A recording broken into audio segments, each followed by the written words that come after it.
Hello students, मैं शुभम शर्मा आप सभी का स्वागत करता हूं अपने इस यूट्यूब चैनल पर। आज मैं आप सबको खटाऊंगा साधारण ब्याज का टाइप नंबर 9, जो कि है कोई धन T1 वर्षों में अपने का N1 गुना और T2 वर्षों में अपने का N2 गुना हो जाए। तो चलिए अब इस टाइप से रिलेटेड सवालों को मैं आपके सामने लगा देता हूं। एक धनराशि 20 वर्षों में अपने की 2 गुनी हो जाती है, वह कितने वर्षों में अपने की 4 गुनी हो जाएगी, यह अपने को बताना है।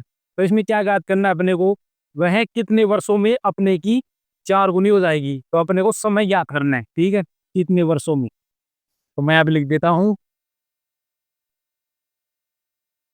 समय, ठीक है। समय अपने को याद करना है। तो सवाल में क्या बोला गया है, कोई धनराशि है जो 20 वर्ष में क्या हो जाती है, 2 गुनी हो जाती है, ठीक है। तो धनराशि मान लेते हैं कितनी हुई, वो है 100 रुपए। यदि मान लो कोई धनराशि कितनी है, 100 रुपए है, तो 2 गुनी होगी तो 100 का 2 गुना कितना होता है, 200, ठीक है। तो 200 हो जाएगी। अब होना कितना उसको, वह 20 वर्षों में 200 हो जाती है, 2 गुनी हो जाती है, तो 4 गुनी होने में कितना समय लगेगा। तो इसके लिए अपन क्या करेंगे, बराबर 100 अपनी धनराशि है, तो 100 का 4 गुना कितना होता है, 400। तो 400, ठीक। अब मैं इसे नीचे समय लिख देता हूँ। जो 200 है ये कितने वर्षों में हो रहा है, 20 वर्षों में, ठीक। 200 20 वर्षों में हो जाती है, तो 400 के नीचे वर्ष कितने लिखने, तो वर्ष कितने आएंगे 400 में। तो 100 रुपए 200 होने में 20 वर्ष लेते हैं, तो 400 होने में कितने समय लेंगे। अब कई लोग क्या सोचेंगे कि इसमें जो 200 होने में कितना समय लिया है, 120 वर्ष, तो 400 होने में क्या है, 250, 400 2 गुना ही तो है, तो 20 को क्या करेंगे, 2 से गुना कर देंगे, 40 वर्ष लिख देंगे। जबकि ये क्या है, गलत है। क्योंकि जो धनराशि है वो तो हमेशा स्थिर रहेगी, बस बढ़ेगा जो ब्याज ही बढ़ेगा। तो अपने को इसमें से पहले ब्याज याद करना पड़ेगा। तो अगर 100 धनराशि है और 20 वर्षों में 200 रुपए हो गई वो, ठीक है, तो कितने रुपए बढ़ गए, तो वो ब्याज के बढ़ गए 100 रुपए, क्योंकि 100 तो पहले से धनराशि अपनी आई इसमें ऐड। वो ब्याज के कितने बढ़ गए, नीचे लिखता हूँ मैं यहाँ पे 100, ठीक है। यहाँ पे 100 बढ़ गई। अब यहाँ पे ब्याज कितना मिल रहा है ये पता करना है अपने को, क्योंकि यानी 20 वर्ष में अपने को 100 रुपए मिले हैं ब्याज के। तो यहाँ पे पहले ब्याज निकाल लेते हैं। अगर 100 धनराशि है और 400 होना है, तो ब्याज कितना है इसके अंदर, तो 400 में से अपन क्या करेंगे, 100 निकाल देंगे, ठीक है। तो बराबर 400 में 100 निकालेंगे, कितना बच गया, 300, ठीक है। तो इसमें तो अपना ब्याज मिला है 100 और इसमें अपने को चाहिए 300। तो अगर 100 रुपए 20 वर्ष में मिल जाते हैं, तो 300 रुपए कितने वर्ष में मिलेंगे, तो 100 का 3 गुना है 300, तो 20 का 3 गुना कितना होता है, 20 का 3 गुना होता है बराबर 60 वर्ष, ठीक। वैसे तो ये 60 आ गया, लेकिन अगर आपको फॉर्मूले से करना है तो क्या करोगे, इसमें जो बड़ी संख्या है, ठीक है, जो बड़ा ब्याज है, इसको आप ऊपर लिख दोगे पहले, 300 बटे में छोटा ब्याज, जो छोटी संख्या है ब्याज में वो कितनी है, 100, ठीक। 300 में 100 का भाग देना है अपने को, और गुना समय कितना दिया होता सवाल में, 20 वर्ष, तो उस गुना 20 कर दो आप।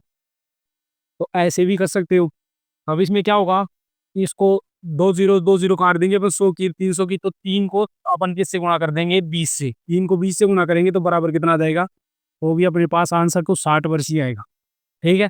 तो इसका जो राइट आंसर होगा वो होगा 60 वर्ष। तो चलिए अब अगला सवाल देखते हैं। एक धनराशि 5 वर्षों में 3 गुनी हो जाती है, वह कितने वर्षों में 5 गुनी हो जाएगी। अपने को इसके अंदर क्या ज्ञात करना है, कितने वर्षों में 5 गुनी हो जाएगी, यानी टाइम ज्ञात करना है अपने को, वो टाइम बताना है, ठीक है। TIME, टाइम अपने पास क्या है, क्वेश्चन मार्क है, ठीक है। टाइम ज्ञात करना है अपने को। तो कितनी हो जाती है, 5 वर्षों में होती है 3 गुनी, ठीक है। अपन यहाँ पे लिख देते हैं, मान लेते हैं मैं धनराशि कितनी है, 100 है, ठीक। बराबर हो कितनी जाती है, 3 गुनी, तो 100 का 3 गुना कितना होता है, 300, ठीक। बराबर करनी कितनी है अपने को करनी है 5 गुनी। 5 गुनी कितने वर्षों में हो जाएगी, अपन 100 का 5 गुना कितना होता है, 500, तो अपन लिख देंगे बराबर 500। और कितने वर्षों में होती है 3 गुनी, ये होती है सवाल में दिया हुआ है 5 वर्षों में, ठीक। 5 वर्षों में हो जाती है 3 गुनी। तो 100 रुपए 300 रुपए होने में 5 वर्ष लगाते हैं, तो 100 रुपए 500 रुपए होने में कितने वर्ष लगाएंगे। तो इसके लिए अपने को क्या करना पड़ेगा, वही चीज करेंगे। कि इसके अंदर से पहले ब्याज ज्ञात करेंगे, क्योंकि धनराशि तो हमेशा एक ही रहती है, बस बढ़ता है, जो क्या बढ़ता है वो है साधारण ब्याज। ठीक है, तो साधारण ब्याज बढ़ता है, तो ब्याज ज्ञात करना है अपने को। 100 धनराशि है और वो हो गई है 300, तो 100 और 300 के बीच में कितने का गैप है? 100 और 300 के बीच में है 200 का गैप। 300 में से 100 निकाल देंगे तो 200 बचेंगे, तो मैं यहाँ पे 200 लिख देता हूँ। कितने बढ़े यहाँ पे? 200 बराबर बढ़ाने कितने अपने को? भाई 500 करने अपने को, जिसमें 100 तो अपनी पहले से धनराशि है। ठीक है, तो अपने को 400 और एक्स्ट्रा चाहिए। 500 में से क्या करेंगे? 100 निकाल देंगे तो बचेंगे कितने? 400। तो अपने को बढ़ाने हैं 400। ठीक है, अब 200 बढ़ने में 5 वर्ष लगते हैं, तो 400 बढ़ने में कितना समय लगेगा? कि तो 400 है वो 200 का 2 गुना है, तो 5 का 2 गुना कितना होता है? 10। तो आंसर आ जाएगा इधर 10 वर्ष।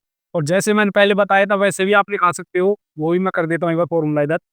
400 यानी बड़ा ब्याज बटा छोटा ब्याज, 400 बटे 200 गुना 5। 400 को 200 काटेंगे तो बच गया 2, बराबर 2 को गुना करेंगे किससे? 5 से, तो बराबर कितना हो जाएगा? बराबर हो जाएगा 10। ठीक है, 400 को बटे 2 से काटेंगे 200 से, तो 2 बच जाएगा, 2 बार जाएगा भाग, और 2 को 5 से गुणा करेंगे तो 10 आ जाएगा। ठीक है, चलिए अब अगला सवाल देखते हैं। कोई धनराशि 20 वर्ष में 7 गुनी होती है, वह कितने वर्षों में 13 गुनी हो जाएगी? ये अपने को बताना है। क्या बात, क्या पूछा गया है? इसमें भी टाइम पूछा गया है, कितने वर्षों में 13 गुनी हो जाएगी, तो टाइम। ठीक है, TIME, टाइम अपने से पूछा गया है।